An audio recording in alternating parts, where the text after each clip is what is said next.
Hello दोस्तों, मैं अनामिका सिंह स्वागत करती हूँ आप सबका आपके यूट्यूब चैनल नॉलेज कॉर्नर में। फ्रेंड्स, जैसा कि आप सब लोग की ही डिमांड थी कि यूपी टेट के भी क्लासेस करा दिए जाएं यूथ कंपटीशन टाइम्स की, मेरे पास कमेंट बॉक्स में कमेंट भी आया था, तो मैं आपके लिए ये सीरीज़ लेकर आ गई हूँ जिसमें हम यूपी टेट के साइंस वर्ग के लिए यानी विज्ञान, जिनका विज्ञान वर्ग है उनके लिए 6 to 8 previous year practice set solve करेंगे। अब देखिए, आपसे मुझे बस इतना जानना है कि आप नेक्स्ट कमेंट बॉक्स में हमें ये बता दीजिएगा, इसमें जैसे सब्जेक्ट वाइज दिया हुआ है कि मतलब जैसे 6 to 8 का पूरा पेपर जो आपका 2011 में आया है, 13 में आया है, 14 में आया, पूरा पेपर एक साथ दे दिया है। हिंदी भी, बाल विकास भी, अंग्रेजी भी, गणित और विज्ञान भी, इसके साथ साथ एसएसटी भी, सारी चीज़ एक साथ दे दिया। अब आप मुझे कमेंट बॉक्स में बस इतना बता दीजिएगा, क्या हम सीडीपी अलग पढ़ा दें, हिंदी को अलग से क्लास ले लें, इंग्लिश का अलग से क्लास ले लें और साइंस का अलग से क्लास ले लें, मैथ का अलग से क्लास ले लें, या फिर पूरे सॉल्व पेपर जिसमें 150 क्वेश्चन है, 150 क्वेश्चन एक ही क्लास में सॉल्व करा दिया जाए। कैसे कराया जाए, इन सबको अलग अलग कराया जाए या फिर एक साथ करा दिया जाए, आप कमेंट बॉक्स में ज़रूर बताइएगा। अगर आपने सिलेबस देखा होगा तो आपको पता होगा कि चूँकि ये हमारा पहला क्लास है तो हम थोड़े से सिलेबस के बारे में भी डिस्कस कर लेते हैं। इसमें जो होता है, जो आपकी सीडीपी होती है, ये 30 नंबर की आती है। 30 नंबर यानी 30 क्वेश्चन। तो क्या हम पर डे 30 क्वेश्चन सीडीपी का अलग से करें? इसके अलावा बात करें हिंदी की, तो हिंदी भी आपका 30 नंबर होता है और 30 क्वेश्चन क्या हिंदी के अलग से करें? इंग्लिश आपका 30 नंबर 30 क्वेश्चन, ये भी अलग से हो सकता है आपका। उसके बाद अगर आपका साइंस और मैथ है, मैथ और साइंस, जिनका साइंस बैकग्राउंड है उन्हें मैथ और साइंस दोनों करना पड़ेगा, जो आपका 60 नंबर में आता है। और इसके अलावा जो है ये आपका हो गया 30, 30, 60, 30, 90 और 60, जो आपका हो गया 90 और 60 150 मार्क्स के, इस तरह से इसके क्वेश्चन आते हैं। इसमें आपका जो है, अगर आप मैथ और साइंस से नहीं है, आपका एसएसटी है, तो यही 60 नंबर में आपका एसएसटी आ जाता है। ठीक है, अन्य किसी शिक्षक के लिए अथवा मतलब जैसे कोई भी हो तो ये सब आ जाता है। तो अब आप मुझे इतना बता दीजिएगा कि आपको सीडीपी, हिंदी, इंग्लिश, मैथ एक ही में करना है या फिर अलग अलग करना है। आज हम आपको जो क्लास कराएंगे वो सीडीपी के 30 क्वेश्चन सॉल्व कराएंगे। आई होप आपको पसंद आएगा। अगर आपको अच्छा लगता है तो आप हमारे साथ कंटिन्यू बने रहिएगा और कमेंट बॉक्स के माध्यम से अपना फीडबैक ज़रूर दीजिएगा, उससे हमें मोटिवेशन मिलेगा। और आज फर्स्ट क्लास थी, इसलिए हम लोगों ने थोड़ा सा सिलेबस भी डिस्कस कर लिया और आपसे पूछना भी ज़रूरी था। और अब चलिए, ये आपका जो क्वेश्चन पेपर है, ये 13 नवंबर 2011 को जो यूपी टेट का पेपर हुआ था उसका है। स्टार्ट हम सीडीपी से करेंगे और आज हम केवल सीडीपी के क्वेश्चन डिस्कस करेंगे। बाकी हम इंतजार करेंगे आपके कमेंट का कि आप एक साथ चाहते हैं या अलग अलग, उस हिसाब से हम नेक्स्ट क्लास आपके लिए लेकर आएंगे। मेरे जो सजेशन है, मेरे हिसाब से अगर आप चाहेंगे तो मैं तो कहूँगी कि सीडीपी का अलग पढ़िए और साइंस का अलग पढ़िए, हिंदी का अलग, इंग्लिश का अलग पढ़िए। बाकी आपकी क्या मर्जी है, आप अपनी राय भी कमेंट बॉक्स में दे सकते हैं। स्टार्ट करते हैं। पहला क्वेश्चन है, बुनियादी स्तर पर मातृभाषा में शिक्षा देना बेहतर है क्योंकि यह, मतलब बुनियादी स्तर पर मातृभाषा में शिक्षा देना बेहतर है क्यों? 4 ऑप्शन आपके सामने दिए हैं। बच्चों में आत्मविश्वास का विकास करेगा, अधिगम को सरल बनाएगा, बौद्धिक विकास में सहायता करेगा, या फिर प्राकृतिक वातावरण में बच्चों को सीखने में सहायता करेगा। इसका सही जवाब क्या होगा? तो इसका सही जवाब हो जाएगा ऑप्शन डी, बुनियादी यानी प्राथमिक स्तर पर बच्चों को मातृभाषा में शिक्षा देना बेहतर होता है। क्यों होता है? क्योंकि इससे वे अपने आसपास के वातावरण के बारे में जल्दी सीख पाते हैं। ओके, ऑप्शन डी इसका बिल्कुल सही जवाब हो जाएगा। अगला क्वेश्चन, श्याम पट्ट पर लिखते समय सबसे महत्वपूर्ण क्या होता है? अच्छी लिखावट, लेखन में अस्पष्टता, बड़े अक्षरों में लिखना या छोटे अक्षरों में लिखना। इसका जो सही जवाब हो जाएगा वो हो जाएगा ऑप्शन डी, लेखन में अस्पष्टता। श्याम पट्ट यानी जो ब्लैक बोर्ड होता है, इस पर जब आप लिखेंगे तो सबसे जरूरी क्या होता है कि आप जो लिख रहे हैं, जो आपका अक्षर है वो बिल्कुल स्पष्ट तरीके से लिखा रहे, जिससे बच्चों को उसको पढ़ने में आसानी हो सके और उन्हें वो आसानी से और सुगमता से पढ़ सकें। ठीक है, ऑप्शन बी इसका बिल्कुल सही जवाब हो जाएगा। तीसरा क्वेश्चन, आपकी कक्षा में एक छात्र देर से आता है। अगर आपकी कक्षा में कोई छात्र है वो देर से आएगा तो आप क्या करेंगे? उसके अभिभावक को सूचित करेंगे, उसे दंड देंगे, कारण जानने की चेष्टा करेंगे या उस पर ध्यान नहीं देंगे? तो देखिए, एक अच्छे टीचर के क्या गुण होते हैं? अगर कोई बच्चा है लेट से आ रहा है, तब सबसे पहले आप क्या करिए, उसका कारण जानने की कोशिश करिए कि क्यों वो लेट से आ रहा है। ठीक है, उसके पश्चात आप क्या करेंगे, जो उसकी लेट आने की समस्या है, जो उसकी प्रॉब्लम है, पहले वो जान जाइए। फिर उसके समाधान के बारे में सोचिए कि इसकी जो समस्या है इसको कैसे सॉल्व किया जा सकता है, जिससे अब आगे से बच्चा जो है क्लास में प्रॉपर आ सके। तो पहला क्या होगा, कारण जानने की चेष्टा करेंगे। ऑप्शन सी इसका बिल्कुल सही जवाब हो जाएगा। अगर पूछा जाएगा इसके बाद क्या करेंगे, तो आप उसकी समस्या के समाधान में जुट जाइए। अगला क्वेश्चन है, विद्यालय में विद्यार्थियों को कैसे अभिप्रेरित करना उचित है? विद्यालय में विद्यार्थियों को अभिप्रेरित कैसे करेंगे? चुने गए अध्ययन द्वारा, प्रासंगिक अध्ययन द्वारा, गहन अध्ययन द्वारा या सस्वर अध्ययन द्वारा। देखिए, अब आप अगर चाहेंगे कि इसके जो ऑप्शन मतलब ये ऑप्शन मिटा के हम आपको आंसर कराएं, तो देखिए जो क्वेश्चन आपको इस फॉर्मेट में दिए हुए हैं इस तरह से, तो इसके तो आंसर हम छुपा सकते हैं, लेकिन जो क्वेश्चन इस फॉर्मेट में दिए हुए हैं इसके आंसर छुपाना थोड़ा सा मुश्किल है, क्योंकि ये स्क्रीन पर इस तरह से पूरी तरह से आ जा रहा है। ठीक है, तो आप लोग थोड़ा मैनेज कर लीजिएगा। इसका जो सही जवाब हो जाएगा वो हो जाएगा ऑप्शन डी, सस्वर अधिगम द्वारा। सस्वर का अर्थ क्या होता है? तो सस्वर मतलब होता है प्रवचन, अनुवाद, पठन, ये होता है सस्वर का मतलब अर्थ होता है। तो मतलब आप अपने अनुवाद के द्वारा, अपनी अच्छी वक्तव्य शैली के द्वारा, अच्छी तरीक़ा से बोल के, हर एक चीज़ का अच्छे तरीक़ा से अनुवाद करके बच्चे को आप अच्छे से पढ़ा के उसे अभिप्रेरित कर सकते हैं, उत्साहित कर सकते हैं। ठीक है, ऑप्शन इसका जो सही जवाब हो जाएगा ऑप्शन डी। अगला क्वेश्चन, शिक्षा का उद्देश्य होना चाहिए। शिक्षा का क्या उद्देश्य होना चाहिए? विद्यार्थियों में व्यावसायिक कुशलता का विकास करना, विद्यार्थियों में सामाजिक जागरूकता का विकास करना, विद्यार्थियों को परीक्षा के लिए तैयार करना, व्यवहारिक जीवन के लिए विद्यार्थियों को तैयार करना। शिक्षा का क्या उद्देश्य होना चाहिए? तो शिक्षा का जो उद्देश्य होना चाहिए वो सबसे पहला ये होना चाहिए कि व्यवहारिक जीवन के लिए जो विद्यार्थी है, जो स्टूडेंट है, वो तैयार हो सके। शिक्षा का मूल उद्देश्य क्या होना चाहिए? जीवन जीने की कला होना चाहिए। व्यवहारिक जीवन किस तरह से जिया जाता है, लोगों से कैसे मिला जाता है, कैसे बात करा जाता है, इसके बारे में जानकारी होनी चाहिए। ऑप्शन डी इसका बिल्कुल सही जवाब हो जाएगा। बाकी तीन के गलत नहीं है कि परीक्षा के लिए भी तैयार करना, सामाजिक जागरूकता भी करना, व्यावसायिक कुशलता भी बताना, लेकिन सबसे इंपॉर्टेंट क्या है? व्यवहारिक जीवन के लिए तैयार करना। अगला क्वेश्चन, विद्यार्थी में अवांछित व्यवहार को किंचित परिवर्तन करने में सबसे प्रभावी पद्धति है? विद्यार्थी को दंड देना, अभिभावकों को ध्यान में इसे लाना, अवांछित व्यवहार के कारणों को ढूंढना एवं उपचार का प्रबंध करना, इसकी उपेक्षा करना। अब देखिए, कोई बालक है और कोई अवांछित व्यवहार कर रहा है, मतलब अवांछित व्यवहार मतलब कोई गलत व्यवहार कर रहा है, तो क्या करेंगे? अगर आप उसे दंड देंगे तो उसके मन में और घृणा हो जाएगी, वो और उसी तरह के व्यवहार करेगा, सुधरेगा नहीं। अभिभावक को ध्यान में इसे लाना मतलब अभिभावक को बताना कि आपका बच्चा गलत कर रहा है, ये तो सही है, लेकिन काफ़ी हद तक आपको क्या करना चाहिए कि वो ऐसा व्यवहार कर क्यों रहा है, क्यों वो बच्चों से लड़ाई कर रहा है, क्यों वो अच्छे से बिहेव नहीं कर रहा है, उसके कारण को ढूंढना और उसके उपचार का प्रबंध करना, ये सबसे अच्छा तरीका होता है किसी भी बच्चे को सुधारने का। ठीक है, तो ऑप्शन सी इसका बिल्कुल सही जवाब हो जाएगा, ऑप्शन सी। अगला क्वेश्चन है, आपको शिक्षक दिवस पर कुछ विद्यार्थियों ने एक बधाई पत्र भेजा, आप क्या करेंगे? आप कुछ नहीं करेंगे, उसे धन्यवाद देंगे, उसे पैसे की बर्बादी नहीं करने के लिए बोलेंगे, या उसे बदले में शुभकामनाएं देंगे।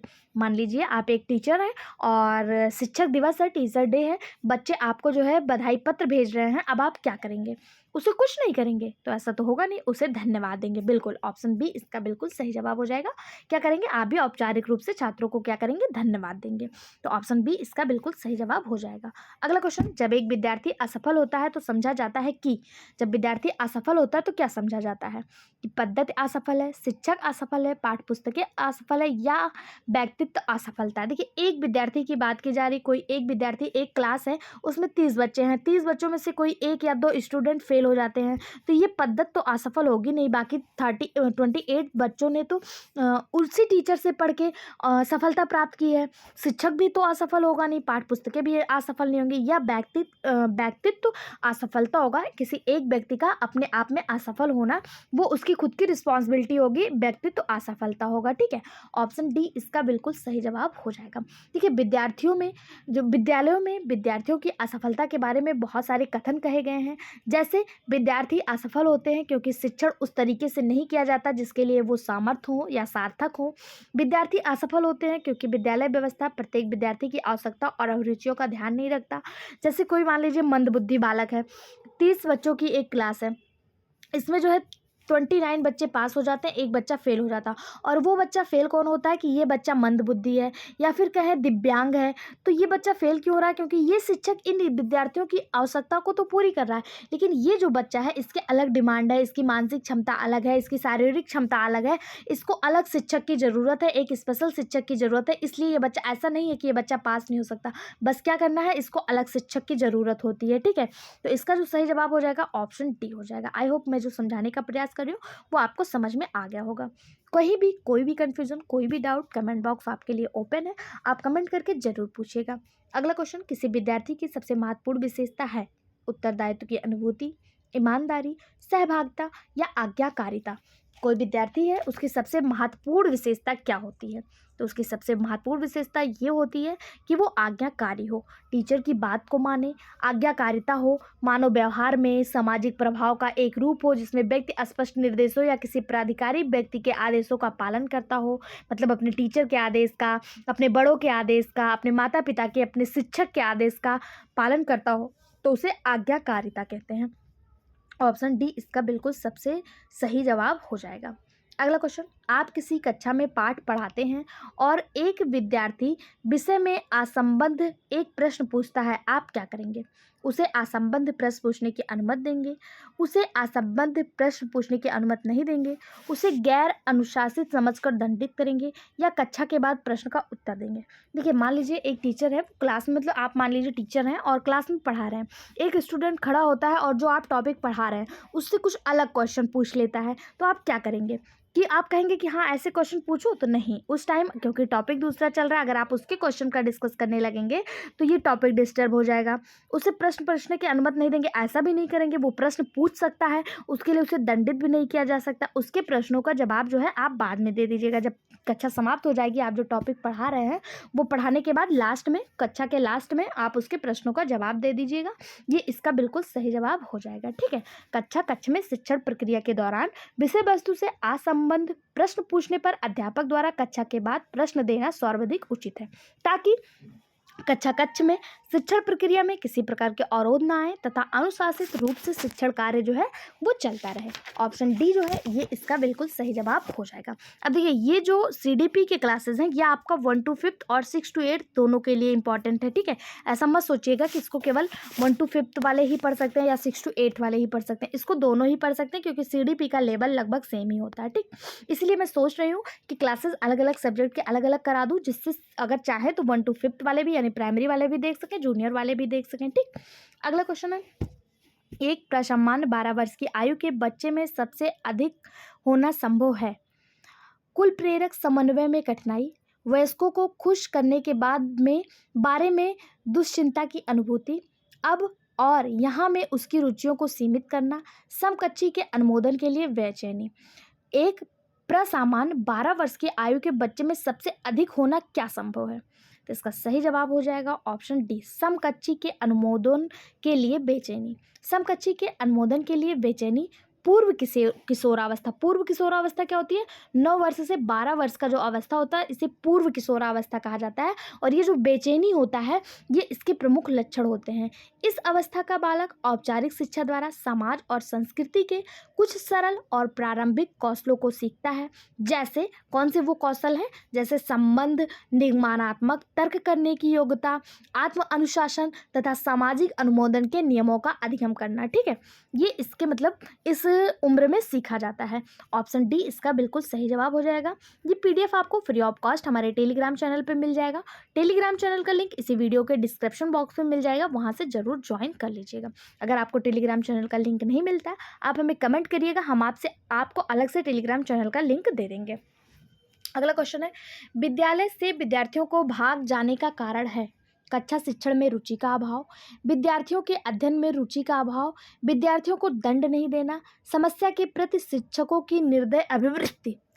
जो विद्यालय से विद्यार्थी भाग जाते हैं उसके बहुत सारे कारण होते हैं, उनमें से इसमें जो ऑप्शन दिया है ऑप्शन डी इसका बिल्कुल सही जवाब है कि समस्या के प्रति शिक्षकों को निर्दय अभिवृत्ति। लेकिन और बहुत से कारण होते हैं, जैसे विद्यालय के वातावरण का अप्रजातांत्रिक स्वरूप, यानी कि जो टीचर है वो किसी एक बच्चे को ज़्यादा ध्यान दे रहा है, बाकी को नहीं दे रहा है।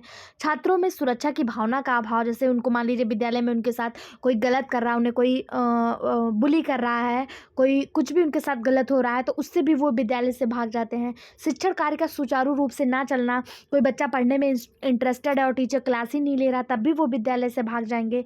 छात्रों की समस्याओं के प्रति शिक्षकों की असंवेदनशील रवैया, मतलब छात्र जो है अपने बारे में बता रहे हैं लेकिन वो असंवेदनशील रवैया, मतलब टीचर उस पर कोई ध्यान ही नहीं दे रहे हैं, यानी कि समस्या के प्रति शिक्षकों का निर्दय अभिवृत्ति यानी कि असंवेदनशील रवैया रहे तो भी बच्चे जो है वो भाग जाते हैं। तो ऑप्शन डी इसका बिल्कुल सही जवाब हो जाएगा।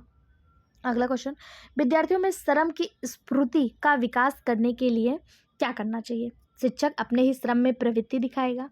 शिक्षक श्रम के महत्व पर व्याख्यान करेगा। समय समय पर विद्यार्थियों को श्रम करने का अवसर देना पड़ेगा। विद्यार्थियों को श्रम करने वाले लोगों का उदाहरण देना पड़ेगा। तो देखिए, अगर शिक्षक करेगा तो उस पर कुछ ज़्यादा नहीं करेगा, व्याख्यान से भी नहीं करेगा, लेकिन जब विद्यार्थी को टाइम टाइम से श्रम करने का अवसर मिलेगा ना, तो वो भी जो है श्रम करना सीख जाएगा। और ये अवसर कैसे मिलेगा? जैसे स्कूलों में एनसीसी हो गया, एनएसएस हो गया, इन सब कार्यक्रमों में खेल कूद के माध्यम से बच्चों को श्रम करने देने से ना उसको जो है थोड़ा सा उत्साह मिलेगा और वो श्रम करना सीख जाएगा। तो ऑप्शन सी जो है ये इसका बिल्कुल सही जवाब हो जाएगा। अगला क्वेश्चन, बाल विकास की परिभाषा का अध्ययन क्षेत्र है जो मानवीय सामर्थ्यों में परिवर्तन का परीक्षण करता है, जीवन अवधि के दौरान व्यवहार की व्याख्या ढूंढेगा, बच्चों की वयस्क तथा वरिष्ठ नागरिकों के साथ तुलना करेगा, किसी बच्चे के संज्ञानात्मक, सामाजिक तथा दूसरे सामर्थ्यों के क्रमिक विकास के लिए उत्तरदायी होगा।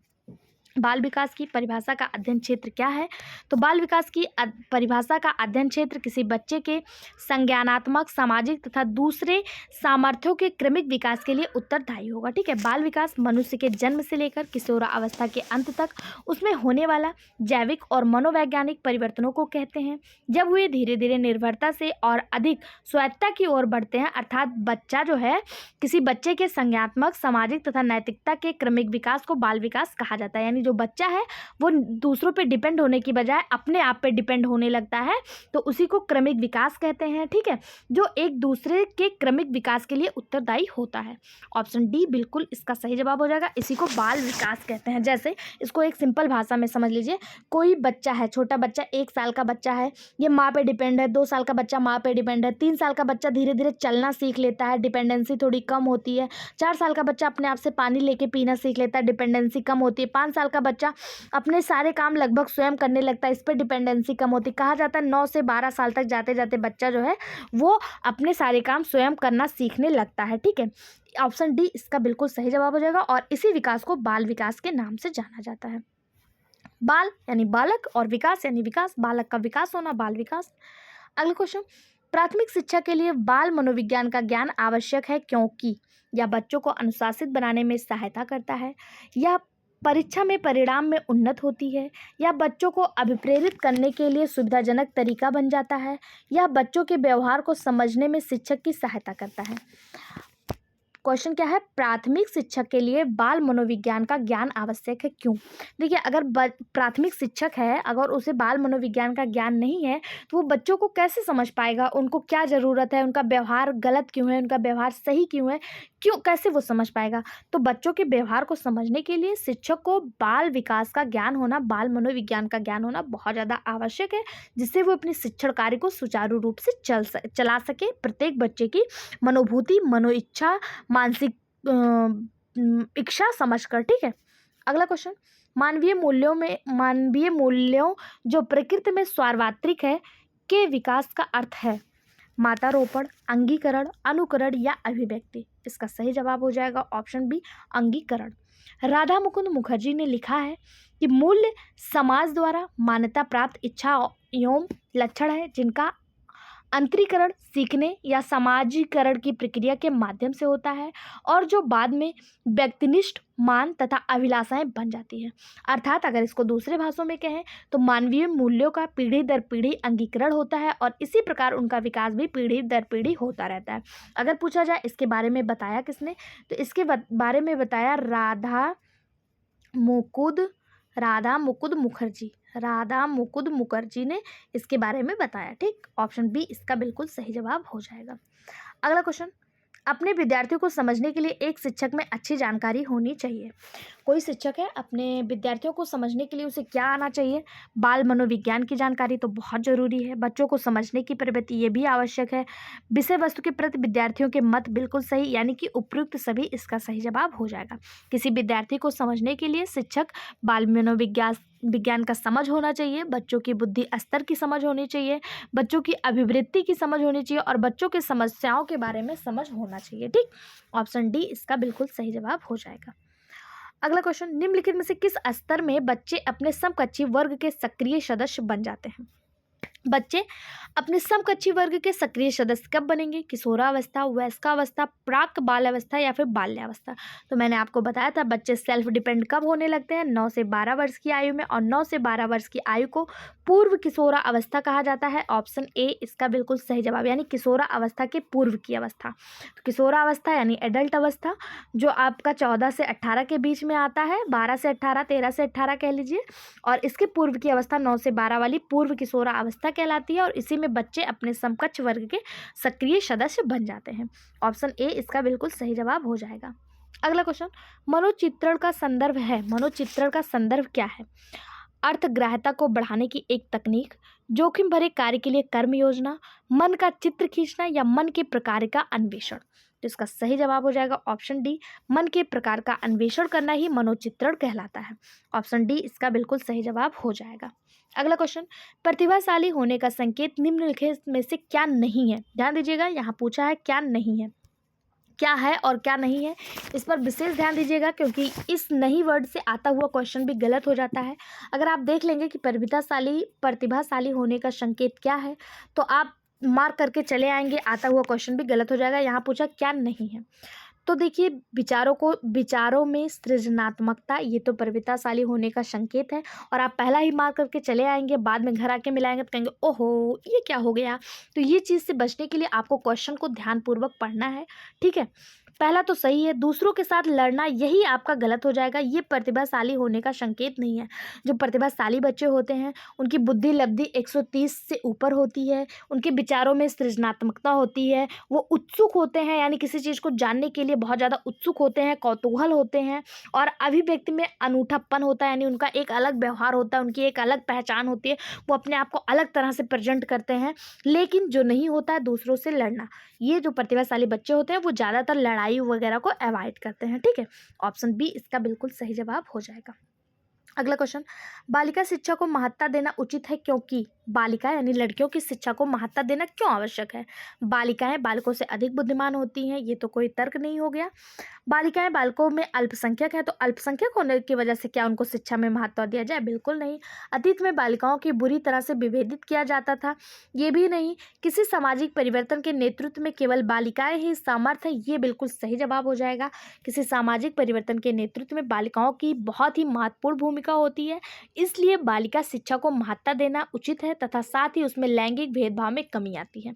देखिए, अब ये ऐसा क्यों कहा जा रहा है? आप कुछ लड़के होंगे उसको ऑब्जेक्शन करेंगे, सामाजिक परिवर्तन में क्या केवल बालिकाएं ही ध्यान देती हैं? तो आप अपने घरों में ऑब्जर्व किए होंगे कि जब कभी एक छोटा बच्चा होता है तो उसके माता और पिता, अगर पिता पढ़ा है, कितना भी इसके पास हायर डिग्री है, कितनी भी नॉलेज है, लेकिन एक बच्चा सीखता किससे? अपनी माँ से। अगर माँ पढ़ी है, माँ शिक्षित है, तो वो अपने बच्चे को शिक्षा देगी, अपने बच्चे को आगे बढ़ाएगी, अपने बच्चे को अच्छे बुरे की ध्यान देगी, यानी सामाजिक परिवर्तन में भूमिका निभाएगी। ये पिता जो होता है, जनरली हमारे समाज में ऐसा होता है कि ये वर्कर होते हैं, मतलब ये काम पे जाते हैं, पैसे कमाते हैं, लेकिन बच्चों की जो परवरिश है ऐसा कहा जाता है कि माता ही करती है। इसलिए बालिकाओं का सामाजिक परिवर्तन के नेतृत्व में बदलाव लाना बालिकाओं का महत्वपूर्ण रोल होता है, इसलिए ऑप्शन डी इसका बिल्कुल सही जवाब हो जाना चाहिए। अगला क्वेश्चन, समन्वित शिक्षा की सफलता निर्भर करती है। समन्वित शिक्षा की सफलता किस पे निर्भर करेगी? समुदाय के समर्थन पर? बिल्कुल नहीं। पाठ्यपुस्तकों की उत्कृष्टता पर? ऑप्शन बी इसका बिल्कुल सही जवाब हो जाएगा। पाठ्य पुस्तकों की उत्कृष्टता पर ही समन्वित शिक्षा की सफलता निर्भर करती है। ऑप्शन बी इसका बिल्कुल सही जवाब हो जाएगा। अगला क्वेश्चन, अधिगम से संबंधित किसी विद्यार्थी की समस्याओं का सबसे अच्छा उपचार क्या है? कठोर परिश्रम का सुझाव, ग्रंथालय में निरीक्षित अध्ययन, निजी शिक्षण का सुझाव या फिर निदात्मक शिक्षण? अधिगम से संबंधित किसी विद्यार्थी की समस्याओं का सबसे अच्छा उपचार क्या है? तो इसका सही जवाब हो जाएगा निदात्मक शिक्षण। अधिगम से संबंधित किसी विद्यार्थी की समस्याओं का सबसे अच्छा उपचार निदानात्मक शिक्षण द्वारा किया जा सकता है, तथा साथ ही भविष्य का निर्धारण भी सही दिशा में किया जा सकता है। ऑप्शन डी इसका बिल्कुल सही जवाब हो जाएगा। निदानात्मक मतलब कोई विद्यार्थी की जो समस्या है उसको निदान कर दो, उसको दूर कर दो, उसको खत्म कर दो, ठीक है। तो ऑप्शन डी इसका बिल्कुल सही जवाब हो जाएगा। अगला, एक शिक्षक विद्यार्थी को अनुप्रेरित कर सकता है पुस्तक देकर, सही मार्गदर्शन कराकर, उदाहरण देकर या कक्षा में भाषण देकर। तो देखिए, भाषण कुछ समय के लिए काम करता है, बहुत ज़्यादा काम नहीं करता। अच्छा, ये पुस्तक नहीं था, पुरस्कार था। तो पुरस्कार भी ना, पुरस्कार बच्चों को जो है ना, अगर आप किसी बच्चे को पुरस्कार देते हैं तो वो प्रेरित होता है, कहता है अरे वाह, ये बच्चा पुरस्कार पाया, अब कल मैं और ज़्यादा मेहनत करूँगा, वो मोटिवेट होता है, ठीक है, प्रेरित होता है। तो पुरस्कार देकर जो है आप बच्चे को मोटिवेट कर सकते हैं। उदाहरण देंगे, जैसे आप मान लीजिए कोई बच्चा है, आप उसे उदाहरण देंगे कि जैसे कल्पना चावला हम अंतरिक्ष में गई, देखो इतने बड़े बड़े कार्य किए, जैसे नीरज चोपड़ा उन्होंने भाला फेंका, तो बच्चा थोड़ी देर तक तो मोटिवेट होगा, लेकिन फिर उसे, मतलब बच्चा है ना, अभी बालक है, अभी बड़ा तो हुआ नहीं है, यहाँ पे बच्चे के बारे में पूछा जा रहा है, तो उसे उतना ज़्यादा नहीं होगा। सही मार्गदर्शन भी सही है, भाषण से भी थोड़ी देर मोटिवेशन आती है, लेकिन अगर कोई बच्चा है, क्लास में 10 बच्चे हैं, इनमें से अगर आपने 2 को पुरस्कार दे दिया तो बाकी 8 मेहनत करेंगे कि कल मैं पुरस्कार लेकर आऊँगा, ठीक है। तो ऑप्शन ए इसका बिल्कुल सही जवाब हो जाएगा। अगला क्वेश्चन, यदि कोई विद्यार्थी आपका सम्मान नहीं करता है तो आप क्या करेंगे? उसकी उपेक्षा करेंगे, परीक्षा में कम अंक देंगे, उसके अभिभावक से बात करेंगे या उसे डांटेंगे? कोई विद्यार्थी है, अगर टीचर का सम्मान नहीं करता तो उसकी उपेक्षा करेंगे, तो ये मतलब फिर आप टीचर और बच्चे में अंतर क्या रह जाएगा? अंक देना ये भी समस्या का समाधान नहीं। उसके अभिभावक से बात करिए, उसे समझाइए, उनके माता पिता से कहिए कि ये बच्चा जो है आपकी उपेक्षा कर रहा है, टीचर को टीचर नहीं समझ रहा है, इसको घर पे उसके माता पिता भी समझाएंगे तो वो उसके हो सकता है कि उसके जो व्यवहार है उसमें सुधार आ सके। तो ऑप्शन सी इसका बिल्कुल सही जवाब हो जाएगा। और मतलब उनके अभिभावक से कहना और उसकी जो व्यवहारिक समस्या है उसका भी पता लगाना। अगर यहाँ दिया होता कि उसकी समस्या का पता लगाना तो वो भी सही हो जाता, लेकिन यहाँ पे जो ऑप्शन के अनुसार सही है वो ऑप्शन सी हो जाएगा, ठीक है। अगला क्वेश्चन, शिक्षण का सत्तावादी स्तर शिक्षक केंद्रित, छात्र केंद्रित, प्रधानाध्यापक केंद्रित या फिर अनुभव केंद्रित? शिक्षण का सत्तावादी स्तर ये जो होता है ये शिक्षक केंद्रित होता है। ऑप्शन ए इसका बिल्कुल सही जवाब हो जाएगा। कैसा होता है शिक्षक केंद्रित? अगर आपसे प्रजातांत्रिक पूछ ले तो शिक्षक का प्रजातांत्रिक स्तर जो होता है वो छात्र केंद्रित होता है। प्रजातांत्रिक क्या होता है? छात्र केंद्रित। और सत्तावादी जो होता है वो शिक्षक केंद्रित, ठीक। ऑप्शन ए बिल्कुल सही जवाब। अगला, चरित्र का विकास होता है इच्छा शक्ति द्वारा, बर्ताव और व्यवहार द्वारा, नैतिकता द्वारा या उपयुक्त सभी द्वारा? तो देखिए, चरित्र का विकास कब होगा? जब आप अपने चरित्र को अच्छा बनाना चाहेंगे, आपकी इच्छा शक्ति होगी, पहला सही है। जिन लोगों के साथ आप रह रहे हैं उनका बर्ताव कैसा, उनका व्यवहार कैसा, इससे भी आपके चरित्र में परिवर्तन देखने को मिलेगा। नैतिकता द्वारा भी, यानी कि उपयुक्त सभी, इसका सही जवाब हो जाएगा ऑप्शन डी। अगला क्वेश्चन, निम्नलिखित में से कौन सा शिक्षण अधिगम का स्तर नहीं है? विभेदीकरण स्तर, स्मृति स्तर, चिंतनशील स्तर और समझ स्तर। तो इसका जो सही जवाब हो जाएगा वो ऑप्शन ए हो जाएगा, विभेदीकरण स्तर। विभेदीकरण शिक्षण का अधिगम स्तर नहीं है। इसमें छात्रों को बुद्धि लब्धि के आधार पर छोटे छोटे समूह में बांटने की एक प्रक्रिया है। अगर आप बच्चों को छोटे छोटे समूह में बांट देंगे उनकी बुद्धि लब्धि के अनुसार, तो बच्चे में जो है हीन भावना आ जाएगी, बच्चे अपने आप को कम महसूस करने लगेंगे, और जो अलग मतलब ज़्यादा बुद्धि लब्धि वाले में रखेंगे वो अपने आप को हायरेस्ट दिखाने की कोशिश करने लगेंगे। तो इसमें क्या होगा, बच्चों में जो है सामाजिक संतुलन बिगड़ जाएगा, आपस में बैर हो जाएगा, आपस में प्रतिरोध हो जाएगा। तो इसका जो है ये शिक्षण अधिगम नहीं है, ठीक है। ऑप्शन ए इसका बिल्कुल सही जवाब हो जाएगा। अगला क्वेश्चन, यदि एक विद्यार्थी कक्षा में भाग लेने से संकोच करता है तो आप, अगर कोई विद्यार्थी है वो कक्षा में नहीं आना चाह रहा है, भाग नहीं लेना चाह रहा है, तो आप क्या करेंगे? उससे प्रश्न ही पूछना छोड़ देंगे? जिन प्रश्नों के उत्तर वह दे सकता है केवल उन्हीं प्रश्नों को पूछेंगे, या उन प्रश्नों को नहीं पूछेंगे जिसके उत्तर उसके सामर्थ्य से बाहर है, जिसके कारण वो कक्षा में उपहास का पात्र बन जाता है? उससे केवल तब प्रश्न पूछेंगे जब वह उसके उत्तर देने के लिए उत्साहित हो। कोई विद्यार्थी है, जैसे बच्चे बैठे हैं, पूछा जा रहा है कोई क्वेश्चन, 10 बच्चे हाथ उठा रहे हैं, एक बच्चा नहीं उठा रहा है, तो क्या आप उससे प्रश्न पूछना छोड़ देंगे? बिल्कुल नहीं। क्या आप उससे वही क्वेश्चन पूछेंगे जिसके उत्तर वो दे पाए? बिल्कुल नहीं, ये भी नहीं। इसका सही जवाब हो जाएगा, शिक्षण अधिगम प्रक्रिया के दौरान शिक्षक द्वारा जो संकोची छात्र होते हैं उनसे तभी प्रश्न पूछना चाहिए जब वह उत्तर देने के लिए उत्साहित हो। क्यों? इससे क्या होगा, इससे वो जो बच्चा है उसमें धीरे धीरे आत्मशक्ति का संचार होगा और वो कक्षा में क्या होगा, सहभागी बन सकेगा, कक्षा में एक्टिव पार्टिसिपेट कर सकेगा। जैसे कोई बच्चा है जिसको 2 का टेबल याद है, अगर आप और बच्चों से 5 का टेबल सुन रहे हैं और वो बच्चा निरुत्साहित बैठा हुआ है तो आप इससे मत सुनिए। अगर ये बच्चा 5 के टेबल पे उत्साहित हो रहा है 2 के टेबल पे, तो आप सबसे पहले इसी को खड़ा करिए। जब ये इसको टेबल याद है और ये सुना ले जाएगा तो अगले दिन ये मोटिवेट होगा, लोग इसके लिए क्लैपिंग करेंगे, तो इसे भी लगेगा कि हाँ मतलब अब मैं भी क्लास में बोल सकता हूँ। इससे जो है वो धीरे धीरे सहभागी बन पाएगा, ठीक है। ऑप्शन डी इसका बिल्कुल सही जवाब हो जाएगा। अगला क्वेश्चन, शिक्षक का बर्ताव होना चाहिए, शिक्षक का बर्ताव कैसा होना चाहिए? प्रशासनात्मक, शिक्षाप्रद, आदर्शवादी या निर्देशात्मक? तो शिक्षक का जो बर्ताव है वो हमेशा आदर्शवादी होना चाहिए। अगर शिक्षक आदर्शवादी रहेगा तो वो अपने बच्चों को आदर्श के पाठ पढ़ा सकेगा, अच्छी शिक्षा दे सकेगा। तो ऑप्शन सी इसका बिल्कुल सही जवाब हो जाएगा। सीडीपी के फर्स्ट पेपर के 30 क्वेश्चन यहाँ पे ख़त्म होते हैं फर्स्ट क्लास के, और ये क्वेश्चन 2011 में पूछे गए क्वेश्चन थे। अब नेक्स्ट क्लास आप सीडीपी का 2013 में पूछे गए प्रश्नों को करेंगे। उसके अलावा आप हमें कमेंट बॉक्स में जो हमने स्टार्टिंग में आपसे क्वेश्चन पूछा उसका जवाब ज़रूर बता दीजिएगा, ठीक है। आपके कमेंट पाने के बाद ही हम नेक्स्ट वीडियो आपके लिए लेकर आएंगे। और जिन्होंने अभी तक चैनल को सब्सक्राइब नहीं किया उनसे अनुरोध है, चैनल को सब्सक्राइब कर लीजिए, वीडियो को लाइक और ज़्यादा से ज़्यादा शेयर करिए। Thank you.